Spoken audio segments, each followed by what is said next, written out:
¿Realmente solo tenemos un testimonio que todos están repitiendo? Mi mente se trasladó a las palabras de Simon Greenleaf, de la Facultad de Derecho de Harvard, una de las figuras legales más importantes de la historia, y autor de un tratado influyente sobre la evidencia. Después de estudiar la consistencia entre los 4 escritores del Evangelio, él ofreció esta evaluación. Hay suficiente discrepancia para mostrar que no podría haber habido un concierto previo entre ellos, y al mismo tiempo un acuerdo tan sustancial que muestra que todos eran narradores independientes de la misma gran transacción. Desde la perspectiva de un historiador clásico, el académico alemán Hans Stier ha coincidido en que el acuerdo sobre datos básicos y la divergencia de detalles sugieren credibilidad, porque los relatos fabricados tienden a ser completamente consistentes y armonizados. Cada historiador, escribió, es especialmente escéptico. En el momento en que un acontecimiento extraordinario solo se reporta en relatos que están completamente libres de contradicciones. Si bien eso es cierto, no quería ignorar las dificultades que plantean las aparentes discrepancias entre los evangelios. Decidí profundizar en el tema presionando a Blomberg sobre algunas contradicciones evidentes, que los escépticos suelen utilizar como ejemplos, de por qué los evangelios no son fiables. Comencé con una historia bien conocida de una sanación. En Mateo, dice que un centurión vino él mismo a pedirle a Jesús que sanara a su siervo, señalé. Sin embargo, Lucas dice que el centurión envió a los ancianos para hacer esto. Ahora, esa es una contradicción obvia, ¿no? No lo creo, respondió Blomberg. Piénsalo de esta manera. En nuestro mundo hoy en día, podemos escuchar un informe de noticias que dice, el presidente anunció hoy que, cuando en realidad el discurso fue escrito por un redactor de discursos y entregado por el secretario de prensa, y con un poco de suerte, el presidente pudo haberlo hojeado en algún momento entre medio. Sin embargo, nadie acusa a la transmisión de estar equivocada. De manera similar, en el mundo antiguo, se entendía y aceptaba perfectamente que las acciones a menudo se atribuían a personas, cuando en realidad ocurrían a través de sus subordinados o emisarios, en este caso, a través de los ancianos del pueblo judío. Entonces, ¿estás diciendo que Mateo y Lucas pueden estar ambos en lo correcto al mismo tiempo? Eso es exactamente lo que estoy diciendo, respondió. Eso parecía plausible, así que planteé un segundo ejemplo. ¿Qué pasa con Marcos y Lucas, diciendo que Jesús envió a los demonios a los cerdos, en Gerasa, mientras que Mateo dice que fue en Gadara? La gente mira eso y dice, esta es una contradicción obvia que no se puede reconciliar. Son dos cosas diferentes. Caso errado. Bueno, no. Cierres el caso todavía, se rió Blomberg. Aquí hay una posible solución. Uno da un pueblo, el otro da una provincia. Eso me pareció un poco demasiado superficial. Parecía estar pasando por alto las verdaderas dificultades que plantea este tema. Se complica más que eso, dije. Gerasa, el pueblo, no estaba en ningún lugar cerca del mar de Galilea. Sin embargo, ahí es donde los demonios, después de entrar en los cerdos, supuestamente llevaron a la manada por el acantilado hacia su muerte. Está bien, punto, dijo. Pero ha habido ruinas de un pueblo que han sido excavadas exactamente en el punto correcto, en la costa este del mar de Galilea. La forma en inglés del nombre del pueblo a menudo se pronuncia Kersa, pero como una palabra hebrea traducida o transliterada al griego, podría haber sonado algo muy parecido a Gerasa. Así que muy bien podría haber sido en Gerasa, cuyo nombre en griego se escribía como Gerasa, en la provincia de Gadara. Bien hecho, concedí con una sonrisa. Me rindo en eso. Pero aquí hay un problema que no es tan fácil. ¿Qué pasa con las discrepancias entre las genealogías de Jesús en Mateo y Lucas? Los escépticos a menudo señalan que están irremediablemente en conflicto. Este es otro caso de múltiples opciones, dijo él. ¿Cómo cuáles? Las dos más comunes han sido que Mateo refleja la línea de José, porque la mayor parte de su primer capítulo se cuenta desde la perspectiva de José, y José, como el padre adoptivo, habría sido el ancestro legal, a través del cual se habría trazado la línea real de Jesús. ¿Estos son temas que son importantes para Mateo? Entonces, Lucas habría trazado la genealogía a través de la línea de Marcos, y dado que ambos provienen de la ascendencia de David, una vez que llegas tan lejos, las líneas convergen. Una segunda opción es que ambas genealogías reflejan la línea de José para crear las legalidades necesarias, pero uno es la línea humana de José, el Evangelio de Lucas, y el otro es la línea legal de José, las dos divergiendo en los puntos donde alguien en la línea no tuvo un descendiente directo. Tenían que criar herederos legales a través de varias prácticas del Antiguo Testamento. El problema se agrava porque algunos nombres están omitidos, lo cual era perfectamente aceptable según los estándares del mundo antiguo, y hay variantes textuales. Los nombres que se traducen de un idioma a otro a menudo adoptaban diferentes ortografías y se confundían fácilmente con el nombre de otra persona. Blomberg había hecho su punto. Hay al menos algunas explicaciones racionales, incluso si no son infalibles, menos ofrecen una armonización razonable de los relatos evangélicos. No queriendo que nuestra conversación se convirtiera en un juego de atrapar al erudito, decidí seguir adelante. Mientras tanto, Blomberg y yo coincidimos en que el mejor enfoque general sería estudiar cada tema individualmente, para ver si hay una manera racional de resolver el aparente conflicto entre los evangelios. Ciertamente, no faltan libros autorizados que examinan a fondo, a veces con un detalle extenuante, cómo podrían reconciliarse estas diferencias. Y, dijo Blomberg, hay ocasiones en las que puede que necesitemos mantener el juicio en suspenso y simplemente decir que, dado que hemos entendido la gran mayoría de los textos y los hemos determinado como confiables, podemos darles el beneficio de la duda cuando no estamos seguros de algunos de los otros detalles. Número 5. La prueba de sesgo. Esta prueba analiza si los escritores de los evangelios tenían algún sesgo que pudiera haber influido en su trabajo. ¿Tenían algún interés personal en distorsionar el material del que estaban informando? No podemos subestimar el hecho de que estas personas amaban a Jesús, señalé. No eran observadores neutrales. Eran sus seguidores devotos. ¿No haría eso probable que cambiaran las cosas para hacerlo ver bien? Bueno, concederé esto, respondió Blomberg. Crea la posibilidad de que esto suceda.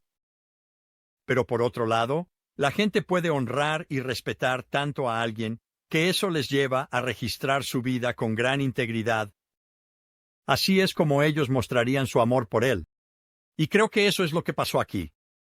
Además, estos discípulos no tenían nada que ganar, excepto críticas, ostracismo y martirio. Ciertamente no tenían nada que ganar financieramente. Si acaso, esto habría ejercido presión para mantenerse en silencio, para negar a Jesús, para restarle importancia, incluso para olvidar que alguna vez lo habían conocido. Sin embargo, debido a su integridad, proclamaron lo que vieron, incluso cuando significaba sufrimiento y muerte. Número 6. La prueba de encubrimiento.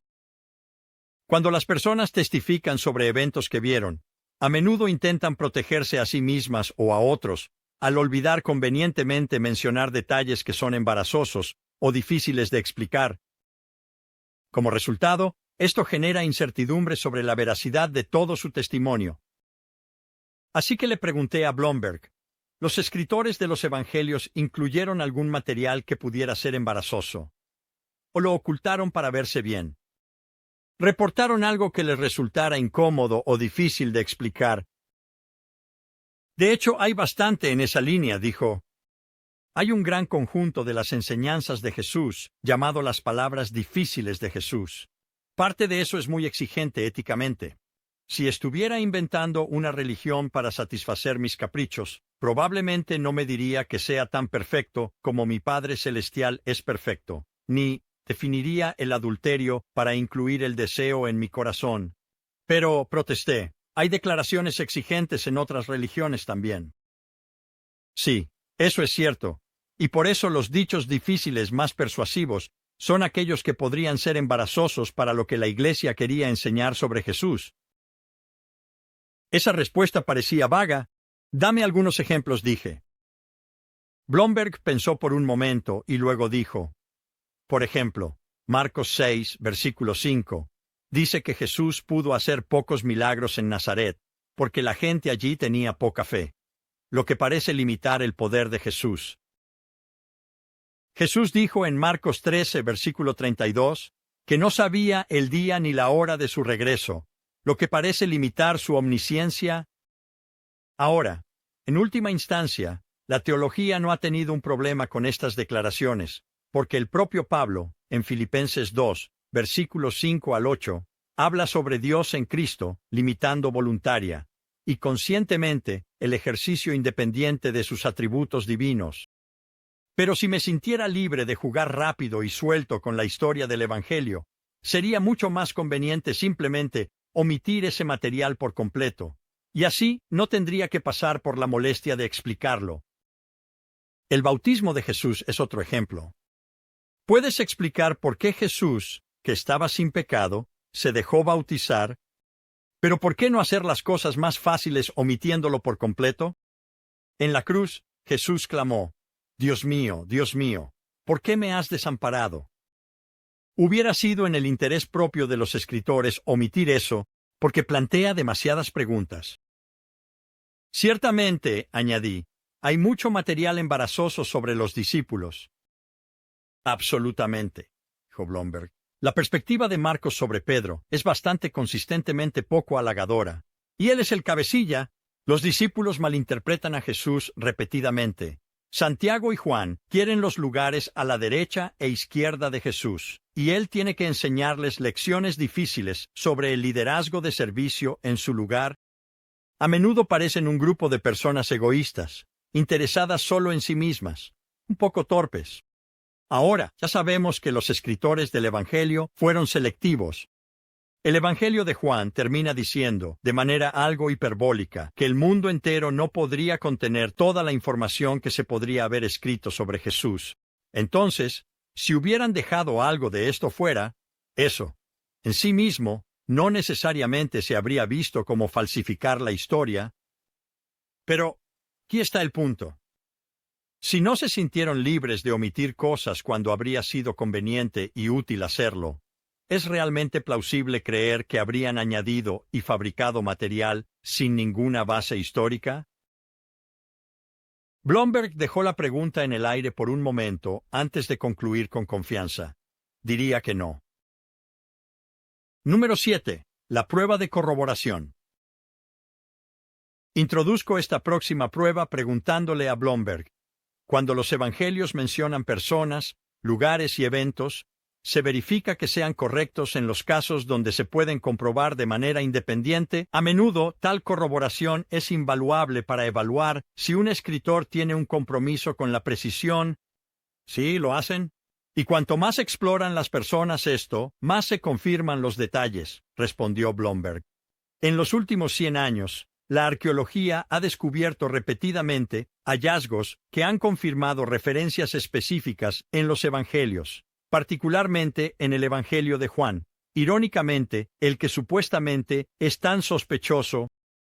Ahora, sí, todavía hay algunos problemas sin resolver, y ha habido momentos en que la arqueología ha creado nuevos problemas, pero esos son una pequeña minoría en comparación con el número de ejemplos de corroboración.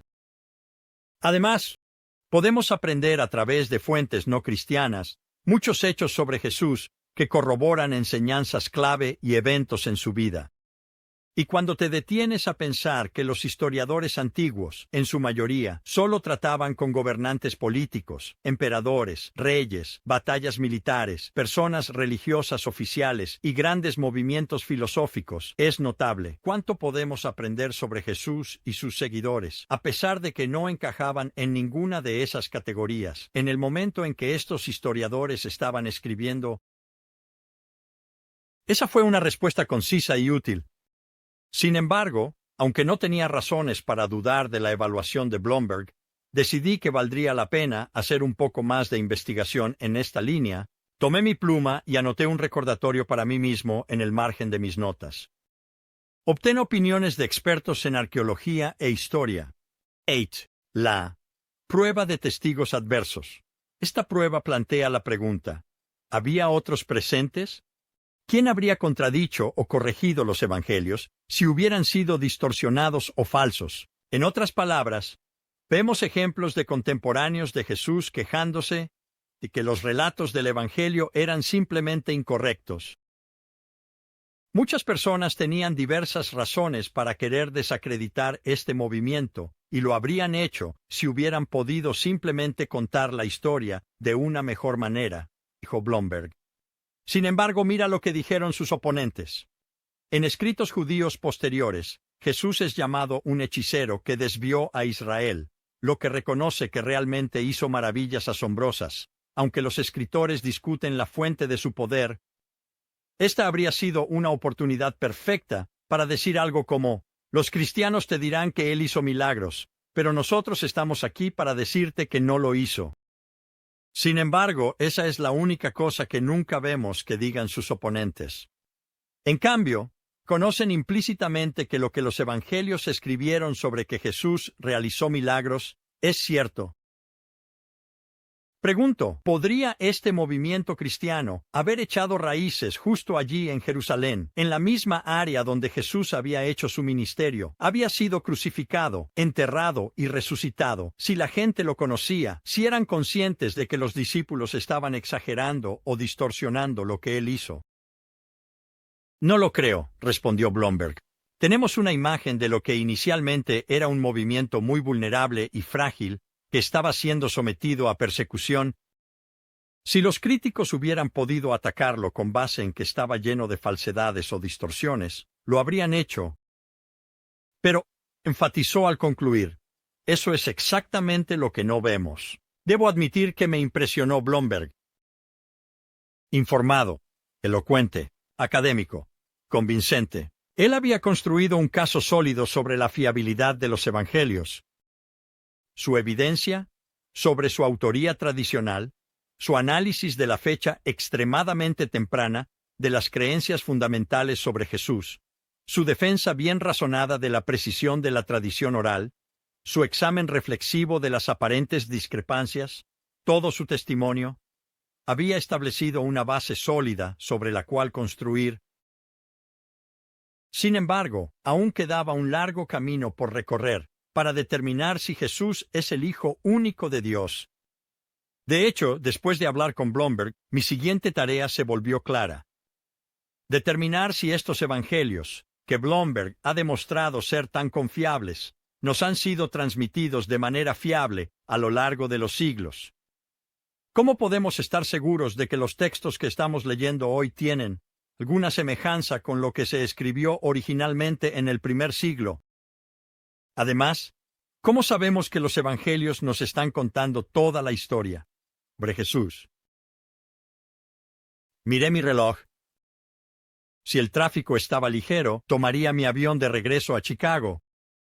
Mientras recogía mis notas y desconectaba mi equipo de grabación, de repente eché un vistazo una vez más a las pinturas de los niños en la pared de Blomberg. Y de repente, por un momento, pensé en él no como un académico, no como un autor, no como un profesor, sino como un padre que se sienta al borde de las camas de sus hijas por la noche y les habla en voz baja sobre lo que realmente importa en la vida. ¿Qué les dice?, me pregunté. ¿Sobre la Biblia? ¿Sobre Dios? ¿Sobre este Jesús que hace afirmaciones tan escandalosas sobre sí mismo? No pude resistir a hacer una última serie de preguntas. ¿Y qué hay de tu propia fe?, pregunté. ¿Cómo ha afectado toda esta investigación tus creencias? Apenas logré sacar las palabras de mi boca antes de que él respondiera. Ha fortalecido mi fe, no hay duda. Sé por mi propia investigación que hay evidencia muy sólida sobre la confiabilidad de los relatos del Evangelio. Él estuvo en silencio por un momento, luego continuó. ¿Sabes? Es irónico. La Biblia considera loable tener una fe que no requiere evidencia. ¿Recuerdas cómo respondió Jesús a Tomás el incrédulo? ¿Crees porque ves?